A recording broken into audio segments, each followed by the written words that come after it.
They say there are places where the barrier between our world and what lies beyond becomes thin. In Pulaski, Kentucky, that barrier was broken by a chain, a murderer's tool that became a ghost's weapon.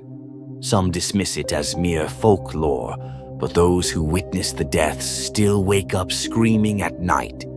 This is their story. Before we dive into this thrilling story, make sure to subscribe to the channel and turn on the notification bell so you never miss a chilling tale. Pulaski was just a quiet spot on the Kentucky state map, a small town enjoying tranquility until that harsh winter of 1938. No one could imagine that a story of rage would transform into a horror legend, haunting the town for an entire decade.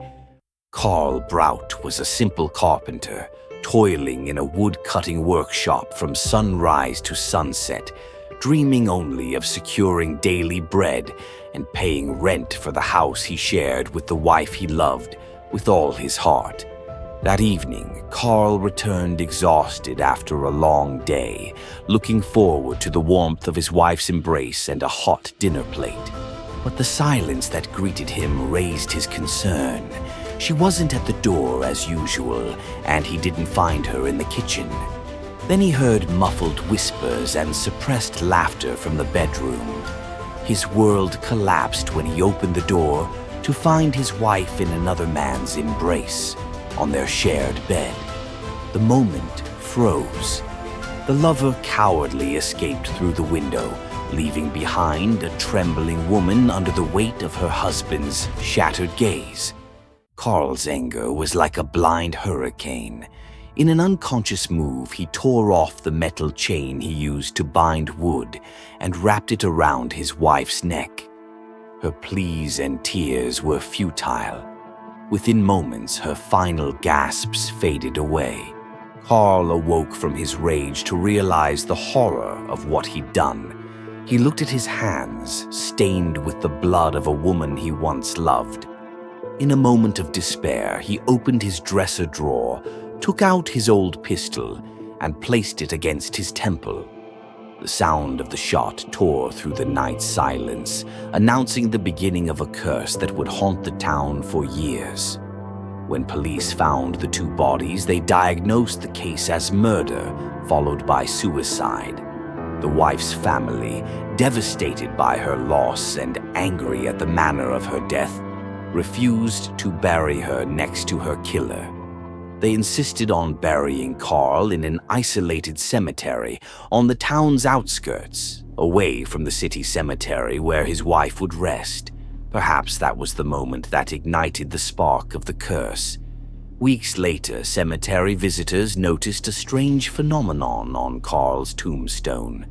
White spots began forming on the stone's surface, taking the shape of a wrapped chain.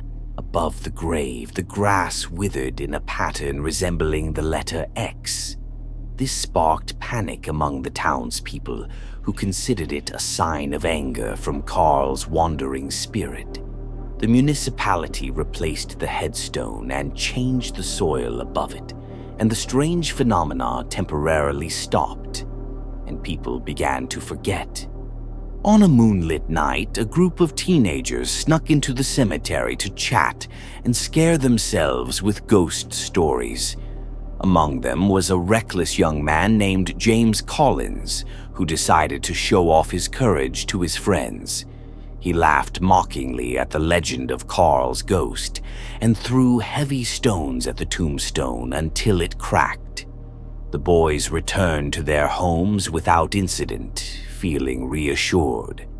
But the next day, while James was enjoying his bicycle ride, it seemed as if it had transformed into something else.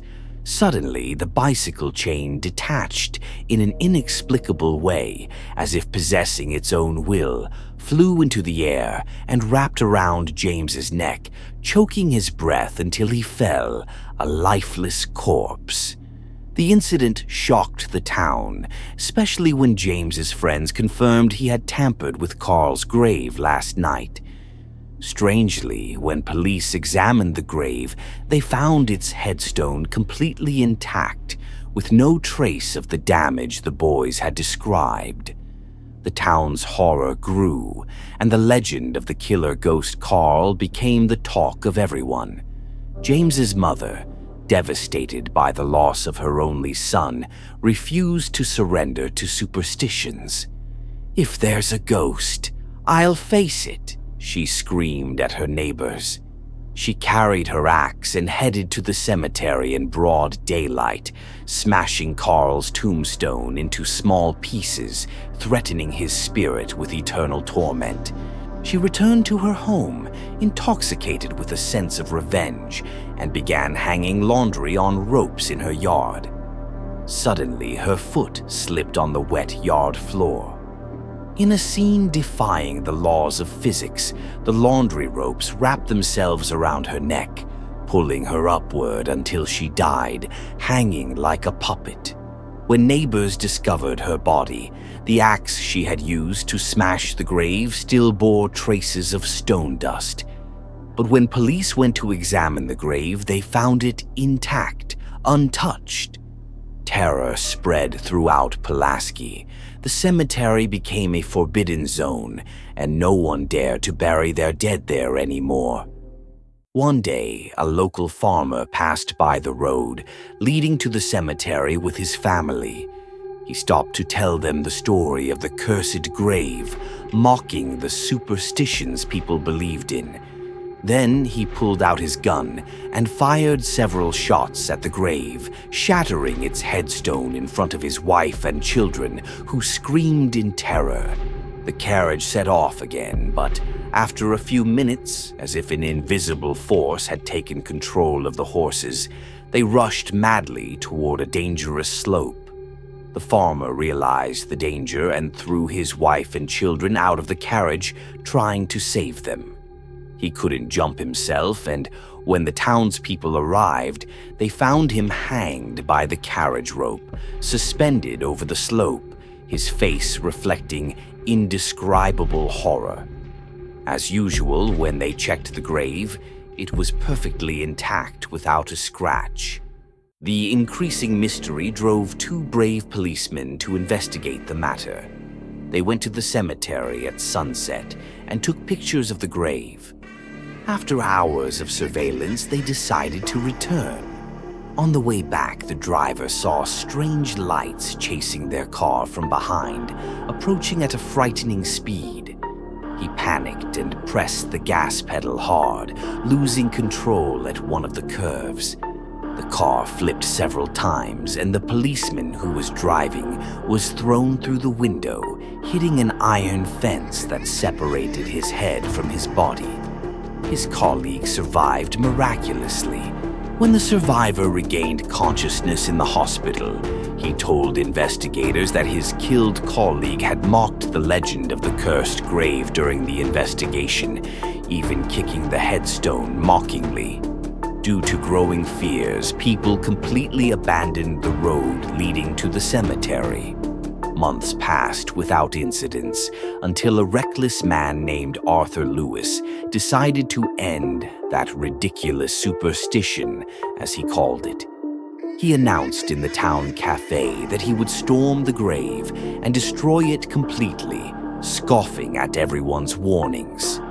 At midnight, Arthur set off to the cemetery, carrying a hammer and chisel. After hours, residents of houses near the cemetery heard a terrifying scream pierce the night silence. In the morning, residents gathered at the cemetery gate, where they found Arthur's body hanging, with a metal chain wrapped around his neck. His face was contorted in an expression of pure terror, as if he had seen hell with his own eyes. The hammer and chisel were thrown at the grave, which appeared, as usual, completely intact. The curse continued for a full decade, and between mysterious choking incidents, Pulaski residents found themselves prisoners of unbearable fear.